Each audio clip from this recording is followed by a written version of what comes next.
Welcome back to Prospect Channels TV. My people, we don't come back again with another bunga update. If today be your first time when you discover our videos, please subscribe to this channel and don't forget to give us a thumbs up. My people, while I don't share this. So, suddenly the Northerners have identified their roots. Mazenam, they cannot warn them. They said, go and sit down. Your mouth is smell. You are a criminal. You are this and that. Now they don't they talk say, we not be Hausa Fulani. We be Hausas. We have no connection with the Fulani. In fact, Fulani make una the day una day. I'm not going to talk too much. I will just drop the video. All of us go watch waiting they happen. The Hausas are crying. We not get opportunity, this and that. But when Mazenam the Kano was telling them, they tell him, go and sit down. You don't know what you're saying. Let's get there. I will be right back. Profiled. And it will appear to me that he is working with Mayati Allah because that is the same language that Mayati Allah were saying about me. I have never profiled any Fulani man. I have always qualified anytime I call Fulanis. These are Fulanis from Niger, from Mali, from Senegal, from Mauritania, from Libya, from Chad, who have come together and said they will take over our country to become their own. And that is why they have displaced our people. And who on earth will say I should not say that? There are reports that PDP is reaching out to P2B. Yes, why not? He was our member. In fact, if I were Vice President Atiku, I would have, in 2023, I would have said, now, Peter, you were my Vice President at that time. Now, I'll support you. You would have been a statesman. You know, Peter is good. No, Allah there, you cannot stop me. I must say it to the public. Allah, they must hear. You can't stop me. Allah. All right. Out of 44 local government that we have in Kano State, hear me well, only 10 of them are headed by Hausa people. But the rest of the 34 are headed by Fulani people. And guess what? There is no single local government in Kano State which the number of Fulani residing in that area outnumber that of Hausas. Not anyone, not even single one. Why?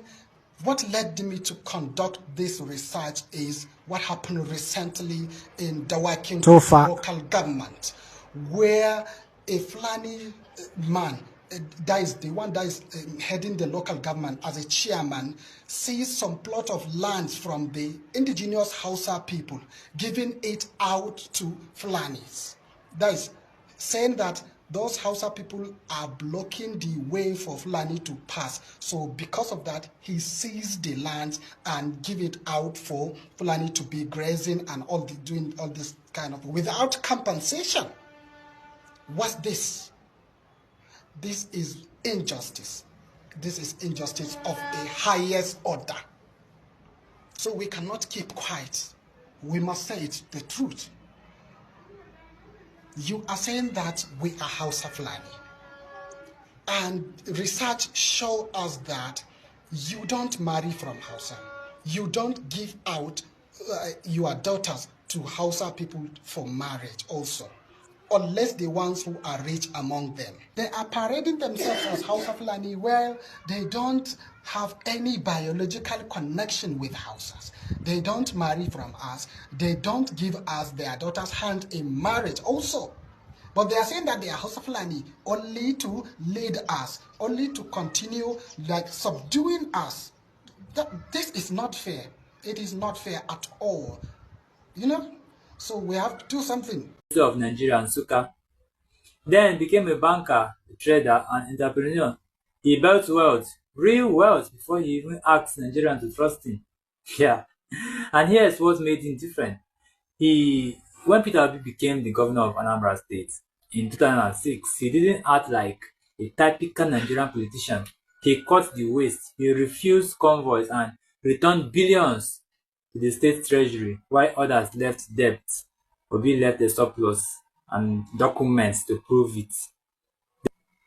While some politicians changed parties for power, Peter Obi did it for purpose. And when he ran for president in 2023, Under the Labour Party, the nation finally took notice. Everywhere was shaking. He spoke with clarity. He showed his record. He walked into rooms with nothing to hide. Integrity. Even though the system didn't let him win, his message broke through. It was seen. It was clearly seen his intention. And today, Peter Obi remains a loud reminder that integrity is not weakness. And modesty is not failure. He is not perfect. But in a country drowning in lies, his honesty made him historic. Mr. Peter Obi may not be the perfect person we are looking for, but when you compare him with others who are there, others who are standing out, others who are coming out to show themselves, others who want to help, you will know that he is just the better candidate for us. He is just what we need. We need to cut down expenses and invest in something more important. Invest in our future. Well, we don't know who we hold kudos this time around now that our Hausa people are waking up from their slumber. Is it Masin Nnamdi Kanu? Is it Peter Obi that has break their cabal? Or is it Tinubu that has scattered the north? As Hausa people are coming out now that they are not ready to listen to the word from any Fulani man that candidates will not come from north in 2027. Well, brother, what do you have to say about that, Mr. Yes, I think the fear of elimination, extermination, has gotten to the deep in the Hausa land and the Hausa consciousness, and that they are beginning to realize that the Fulani are not actually who they are. And it's unfortunate, that when they were able to divide the Hausa land, some part went to Niger, some part was left in Nigeria, so we still have a Hausa part in Niger Republic. We have the other Hausa part in Nigeria. In Nigeria, and the one that we have in Nigeria, allowed certain invasion led by the Fulani nomads to overrun them completely, and of course take over everything that belongs to them. It took so many years, without them trying to show sign of frustration or sign they are being suppressed by invaders or people who are not actually indigenous. But just recently, of course, we have seen some of their youths trying to regain or show, that they are trying to understand what is actually going on, how they become victims, how they are being killed on daily basis, how the conquest has, reduced the entire Hausa land and handed over power of conquest and military, whatever it is, economic, social, to people they call the Fulanis. That's the question we are trying to talk about today. If you look at what is going to happen in 2027, precisely, and the fear of having another Fulani man, another Buhari in the circle, that means it will take another 8 years or thereabout, and the Hausa communities, in citizens, in indigenous people are now afraid of what will happen if another Fulani man become the president of Nigeria. And that has been the fear of South also, that this is the turn of South now. Why are you always hungry? Why are you always hungry for power? Of course, you have been dominating this power for a very long time, and there is no result there. So, with this kind of a thing that you are seeing from a Hausa community, are you seeing any synergy between the South politician and Hausa in 2027? Yes, if you play majority, like in a place where the Muhammad Buhari came from. I don't want to say whether he's late actually, because we need to understand what actually went around, because we saw this man left Abuja, as claiming that he's going to Niger Republic. You understand? All of a sudden, we are hearing that, though it is that it can happen anyway, but that's not the issue, and we are discussing now. What the problem is that the Hausa people, cannot be able to get that now. They need to start from the scratch. And how they're going to start, sanitization, reorientation, should be their watchword currently now. And secondly, if you look at a place, a state like Castina, 81% or more are Hausas. but they don't control any political position. They don't control any traditional leadership, institution, or whatever. So you can imagine, this is the same thing we saw happening in Katsina, which is predominantly Hausa land. It can be said to be happening in other states of the north. So how is it going to happen? No Hausa governor, no Hausa minister, no Hausa senator, no Hausa House of Rep, no Hausa this, no Hausa, nothing is left for the Hausa man. So how are they going to do that? You know, so a possible alliance with any Southerner as Nigeria is heading towards a breakup. Yes, Nigeria is heading towards that, clearly. So I think, you know, it will be a very difficult thing to achieve unless, you know, there is going to be massive resistance, you know, and they start occupying political positions, you know, gradually. I think to an extent they can bring the Fulani down, you know. But these are people who are claiming that you know, they have made Nigeria their indigenous land, even though we know they are not indigenous people. For the first time in recent time, we saw that the number 1, number 2, number 3, even up to number 4, there is no Fulani in that echelon, because Mahmoud Abbas, who is a speaker, is an Hausa man, a Fulani mother, Hausa father. So he's an Hausa man, but he called himself Hausa Fulani. And unfortunately, these Fulani people don't know how to lure everybody. They know how to influence. Because listen to some of Hausa, the spirit of that dominance is still affecting them. The way they reason, they still sympathize with Fulani. Can we say that President Bola Ahmed Tinubu really break the relationship between Fulani and Hausa? Can we say Tinubu show Hausa people that, see, this is where you belong to? I think that might be the reason why we are trying to see a majority of them are beginning to speak on the social media, are beginning to regain consciousness, are beginning to question the entity called Nigeria, begin to see the reason why we should not be together, begin to align with the intelligence and knowledge and the philosophy of Mazi Nnamdi Kanu. You know, so you can say that to an extent, Tinubu's administration had an impactful consciousness on them, for them to begin to come out and begin to express themselves, because Tinubu to an extent systematically, you know, and diplomatically dismantled the hierarchy of the northern Fulanis within the central political power, and that is not what they are talking to not be happy. They are not happy about it. The Fulanis are not happy.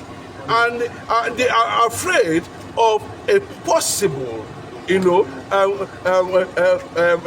uprising by the Hausas, you know, that would be a very brutal one, you know, because if they allow that, you know, that means their end has come. And that is why you see most of them are championing, you know, Ruga in 36 states. Most of them are trying to make sure that they have their present all under in the name of one Nigeria in all the 36 states of the Federation. Look at what Christopher Musa is saying now, that they should allow the Fulanis have whatever they call Ruga, whatever the grazing it is, they should allow them in all the 36 states of the Federation. And I beg to understand this very clearly. A private business. And how did government start intervening in private business if there is no ulterior motive? Somebody like Christopher Musa is one of those people that that make me amazed, that as we are trying to liberate them from the a grip of Fulani oligarchy, but they keep on putting themselves further into it. Another typical example of Christopher Musa is our Vice President Shetima, who is a Kanuri man. And I think President Bola Ahmed Tinubu might have made a mistake thinking that a Kanuri man will reason different from Fulani man, that a Kanuri man will not be reason like a Fulani man. But very, very unfortunate, we saw that Shetima is still carrying out the Fulani agenda, still romancing with Buhari, still all his body language, so that he still have this Fulani dominating agenda. And that is the damage that was done by the Fulani ethnic nationality in some part of the northern part of the country that does not align with predominantly Hausa. Hausa is the most popular language. It's not Fulani. They just look for a way to say it's Hausa Fulani. There was nothing like Hausa Fulani. It was British created. So, and that the problem is that these people does not know how to separate religion from politics. And so for the fact they have captured that religion, they play politics in it. So that is why you continue to spread an extremism of some of their leaders in that regard. So it is something that if you need to do that, of people that are already radicalized in terms of understanding, in terms of secularity, in terms of morals, in terms of faith and the approach of their political understanding is difficult now. That's why you see that even those who are not predominantly Hausas, have been corrupted into believing that there's no how this thing can be achieved. They are all enjoying one faith. So the center of the faith, and that's why you can see all over the world now, even in the European, there's a clamor for destruction of anything that has to do with Islamic tendencies. The European Union are championing because they are taking over Europe already, and it is spreading in Africa. Like a cancer. Yes, you've got the battle that is going on and these people are not coming with peace. They are coming with death or life. You can understand that, like what we are experiencing here in Nigeria, and the world is not getting conscious over it because they feel that it's happening in the other country. It's not my business. But this is something that has become a virus, a menace that the world needs to stand up, and that is why you see Israel going extra mile to make sure that the Jewish nation stands as a nation that has come to stay. But you can see what they are doing.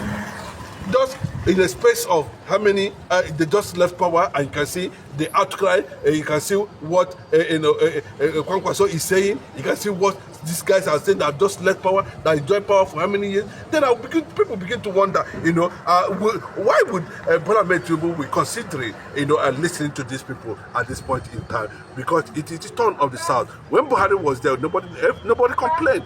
Nobody ever complained over anything. They ran their 8 years, Fulanize everywhere, and Northernize everything as they can. And at the end of the day, everything was Buharied. So how would we have been able to achieve that? Then you're saying just 2 years of Bola Tinubu's administration, even though it is a pure catastrophe. Yes, we should allow it be. It's not the turn of the North, and that is why with the fear of a possible alliance with the South targeting the eastern part of the country, who have already been enveloped by the Biafran vision.